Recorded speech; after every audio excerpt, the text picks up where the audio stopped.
দ্বীপ জেলা ভোলা থেকে যে বাস, ট্রাক এবং জিপ গাড়ি যে ইলিশা ঘাট থেকে আপনার নোয়াখালী মজু চৌধুরী ঘাটে ফেরি চলাচল করে। আমার পাশে দেখতে পাচ্ছেন এই যে দুটো ফেরি, একটি হচ্ছে ইন হচ্ছে, মানে আপনার গাড়ি ইন হচ্ছে, আরেকটি হচ্ছে ঘাটে বার্থিং করছে, যেটা হচ্ছে বেগম সুফিয়া কামাল যে ফেরিটি রয়েছে সেটা হচ্ছে আপনার নোয়াখালী থেকে আসছে।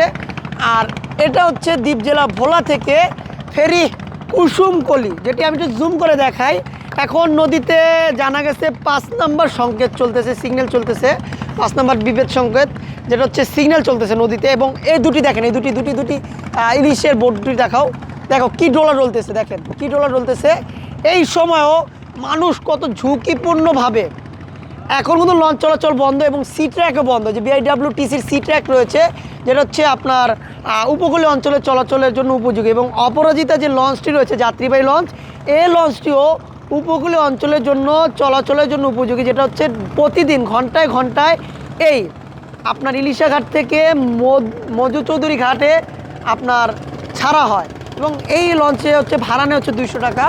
আর ফেরিতে হচ্ছে এখন যেহেতু লঞ্চ চলাচল করতেছে না, ফেরিতে যাত্রীরা চলাচল করতেছে এবং গাড়িও চলাচল করতেছে। 5 নম্বর সিগন্যাল পড়াতেও ফেরি চলাচল করতেছে। তো যারা ঢাকায় বা আপনার নোয়াখালী যেতে চান, লঞ্চ চলাচল হচ্ছে, ইলিশা ঘাটে লঞ্চ চলাচল করবে, বাট নোয়াখালী যে লঞ্চগুলো রয়েছে সেগুলো হচ্ছে আপাতত বন্ধ। আর উপকূলে যেহেতু এখানেই চলাচল বন্ধ, উপকূলীয় অঞ্চলে যে ভোলা চরপেশনে বেতুয়া লঞ্চগুলো রয়েছে সেগুলো সম্ভবত বন্ধ। আর আপনার সম্ভবত হাকিমউদ্দিন থেকে ছাড়তে পারে, সম্ভাবনা নেই, তারপর ছাড়তে পারে। যারা যাবেন অবশ্যই লঞ্চের কর্তৃপক্ষ থেকে ফোন দিয়ে তারপর রওনা দেবেন। সব ভালো থাকবেন, আসসালামু আলাইকুম।